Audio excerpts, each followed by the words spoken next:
Welcome to another theory video for Yellowjackets Season 2. I am Dan. Julia's down there somewhere. So we had to call in some reinforcements since there's only 2 episodes left this season. We have Kizenbell and Mr. Kizenbell. Welcome to the show. It's going to be a lot of fun. Hey, everyone. Hi, everyone. Glad to be on. I'm so excited to have you guys. All right. So we have a lot of good comments. We have 7 comments from you guys. And then I have a tweet from Faye Fire that I want to share at the end of the video. You guys were doing... So the last theory video we did, I think 3 things were called correctly. So you guys have been really, really good lately.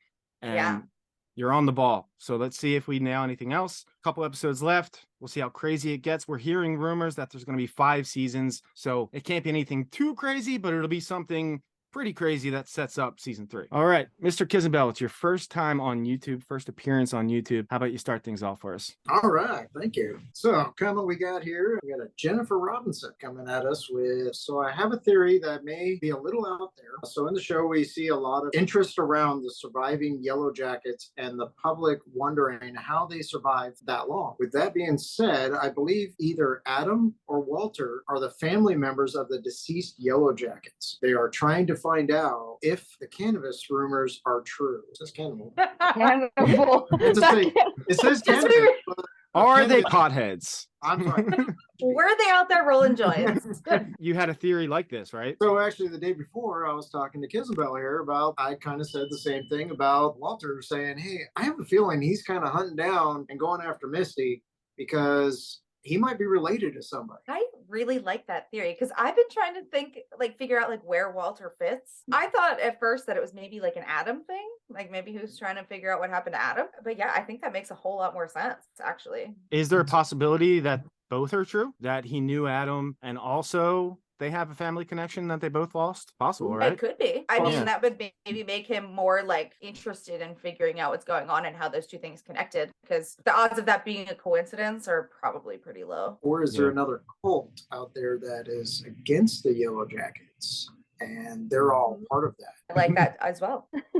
Yeah, that could. We have a comment from the Deathless Dogs. This felt like one of those setup episodes that we get at around this point in the season that lays the groundwork for what to come. I didn't necessarily love it on first watch, but it had a lot of super important stuff happen. I have some weird theories about all the stuff going on. When Coach exits the cabin and yells for Paul, he's perfectly framed with the antlers behind his head, almost signifying the Antler Queen is in control in that moment.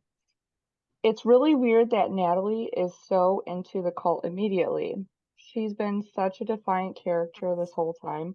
Her buying in after a couple days is odd. Are they putting something in the food? Does Lottie just have that kind of power over her? I think Misty is a serial killer. There have been hints at it throughout, and I think the other Yellowjackets know, but just accept it because of what they've all been through. They knew she could clean up the mess with Shauna's kill. She drugged, kidnapped, and killed that reporter. This could also be why Walter is so into her. He's either trying to catch her, or he too is a serial killer. Misty's float tank experience is another instance of somebody half in, half out of water. I think the girls were excited about Lottie being beaten like that because they were going to eat her if she died. Them being willing to eat who is essentially the leader of the crew shows that nobody is really safe. Sorry for the long comment. Super excited to see what is all going on. Wow. Really liked it. Yes. What's the first thing that pops out to you, Kizenbell? Saying something about Lottie being beaten at the end of the comment. They said Lottie being beaten, them kind of wanted to eat her, and it would be like this huge thing of eating their leader. You know, I liked a lot of this comment, actually. I'm not gonna lie. That's why I read it all. Because also the float tank experience of being in and out of water. That one I didn't think about that one.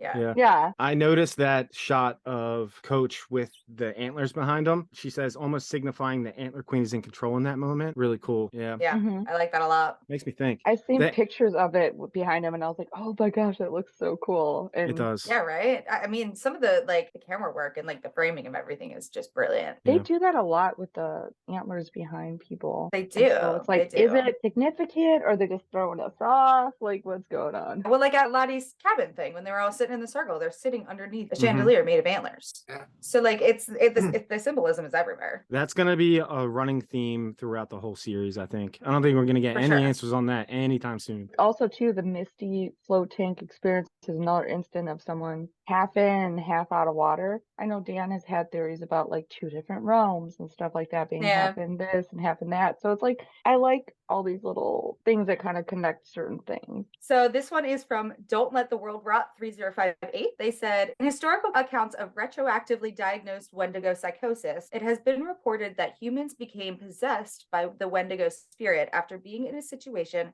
of needing food and having no other choice besides cannibalism.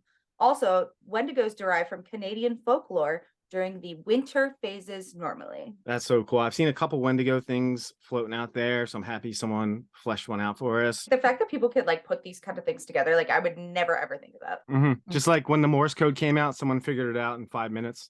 Immediately. Like Yeah. you're all I smarter love than me, and I'm that. kind of mad about it. Yeah. All right. Next up is from Dulcinea Dames Tucker. Girl with the backward hat equals Melissa. Girl with the dark hair, not Lottie or Mary, equals Jen. Mary, she's not new, possibly, hopefully, Pit Girl. Aquila, not a new character, just new casting. Previously, Kia King, now Nia Sandaya. I just want to put that in there because we have seen these characters more, and I think they're going to be in here more often from now on. Yeah. So it's nice to have some confirmation on this, but I totally agree with her on Mary, hopefully being the Pit Girl. That's like, I'm cool with that. I laughed really hard when I first saw that. Yeah, I think that would be. Oh, I I always think love that, her yeah. comments. She's so like knowledgeable of all the stuff of the show. Yeah, Like, Dulcinea's great. absolutely Yeah. love it. Yes. She's great. But I did Uh, hear that they actually, with that scene, it was extras. So that even the cast doesn't know who the Pit Girl is. That's smart. Yeah, that's Yeah. smart. Really? Mhm. Oh. Oh wow. Yeah. That's really So it cool. could- So the They cast could throw doesn't anybody. know. It's not the actual actress, so you can't That's compare great. it. I didn't know that. A comment we got coming from Phoenix GD. The reason Misty's message was in reverse was because Misty's moral compass and the way she sees the world is warped and reversed, aka the only way she could accept Walter's love is by going through reverse logic. We had a couple people comment theories on why they thought it was in reverse, and I just thought it was really fun. It was like a conversation starter down in the comments. Well, we got, and then coming from Deathless Dogs, that could be it, but it's also just how a Morse code message would transmit to someone on the other line. It looks reversed to us from perspective, but the letters all come in one by one to Misty in the correct order. If it seems reversed, could also be play on how we view Misty. The fact that they were just backwards, like I even said it, I said it like that, Jules. It was like it came in reverse for some reason. Walter relationship, I know you guys have been supporting that. Yeah. Get married, wedding bells, baby. I mean, I their hope so. faces actually match. So, I mean, they're It's both perfect. Mm-hmm. Really. I mean, when Walter came in, I was like, wow, there is a perfect match for Misty. Yeah. Yeah, They're like the same level of crazy. it's amazing. Love their chemistry on screen too. It's so good. He's, Yeah. he's Oh, gonna yeah. take her to Mordor and then give her the ring and no. Listen, I wouldn't be opposed to it. Okay, Well. Malthazar. I'm surprised you guys didn't bring up the freakiest part of this episode. It literally started snowing when they all got together. Antler Queen is officially back. Really cool catch. I Me actually either. did notice that, but I forgot to mention it last episode. Oh, you did? But Oh, okay. after I read that comment, I was like, oh, I knew I forgot to say something. But like, it has to signify that the Antler Queen's like kind of throwing her reign out there again. So this comment is from Jamie Swint 5339, and Jamie says, this episode really made me wonder about 2 things.